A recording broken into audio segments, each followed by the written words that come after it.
नमस्कार. आज आपण 15व्या श्लोकाचा अर्थ जाणून घेणार आहोत. श्लोक 15.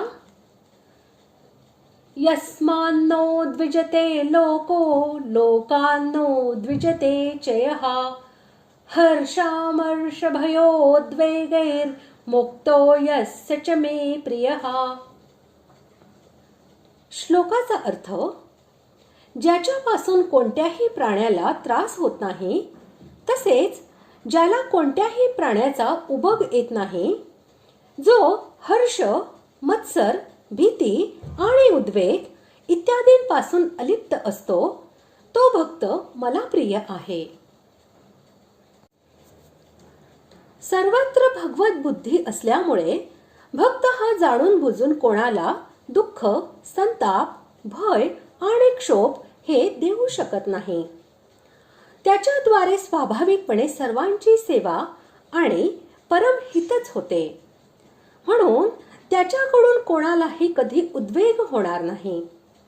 जर चुकीने कुणाला उद्वेग झाला तर त्यामध्ये त्याचे स्वतःचे अज्ञानजनित आसक्ती, द्वेष व ईर्ष्या इत्यादी दोषच मुख्य कारण आहेत. तो भगवत भक्त हा कारण नाही. कारण जो दया व प्रेम यांची मूर्ती आहे, तसेच दुसऱ्यांचे हित करणे हाच ज्याचा स्वभाव आहे, तो परमदयाळू, प्रेमी व भगवंतास प्राप्त करून घेतलेला भक्त हा कोणाच्याही उद्वेगाचे कारण होऊ शकत नाही. भगवंताला प्राप्त करून घेतलेल्या ज्ञानी भक्ताचा सर्वांबद्दल समभाव असतो. यामुळे तो जाणून बुजून आपल्याकडून असे कोणतेही कार्य करीत नाही की ज्याच्यामुळे त्याच्याविषयी कुणाला द्वेष वाटेल. म्हणून दुसरे लोकही बहुतेक त्याला दुःख देण्याचा प्रयत्न करीत नाहीत. तथापि दुसरा कोणताही प्राणी त्या भक्ताच्या शारीरिक किंवा मानसिक दुःखाचे कारण बनूच शकत नाही, असे ठामपणे सांगता येत नाही. म्हणून असे समजावे की ज्ञानी भक्ताला सुद्धा प्रारब्धामुळे, परेच्छेमुळे दुःखाचे निमित्त मिळते, परंतु त्याच्यामध्ये रागद्वेषाचा संपूर्ण अभाव असल्यामुळे मोठ्यात मोठे दुःख प्राप्त झाल्यावरही तो विचलित होत नाही. म्हणून ज्ञानी भक्ताला कोणत्याही प्राण्यामुळे उद्वेग वाटत नाही. हर्ष व उद्वेग यांच्यापासून मुक्त असे म्हटल्यामुळे निर्विकारता सिद्ध होते हे खरे.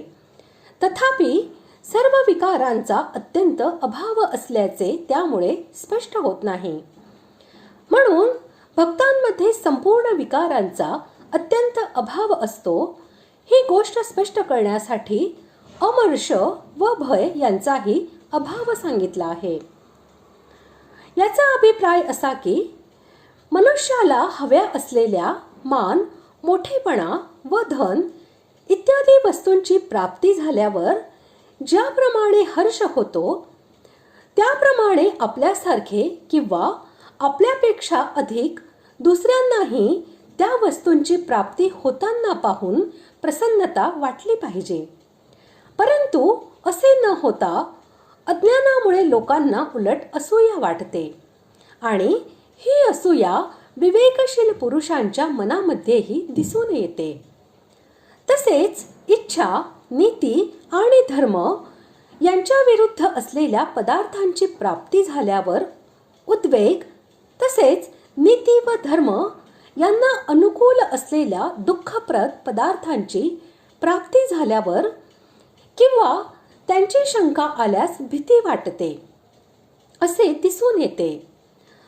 दुसऱ्यांचे तर सोडाच, विवेकी मनुष्यांना सुद्धा मृत्यूचे भय येते. परंतु भगवंतांच्या ज्ञानी भक्ताची सर्वत्र भगवत बुद्धी असते आणि तो सर्व क्रिया या भगवंतांची लीला असे समजतो.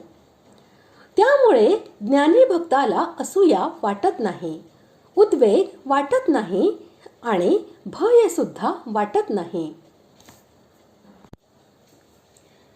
अशा प्रकारे आज आपण 15व्या श्लोकाचा अर्थ जाणून घेतला. पुढील भागात आपण 16व्या श्लोकाचा अर्थ जाणून घेणार आहोत. धन्यवाद.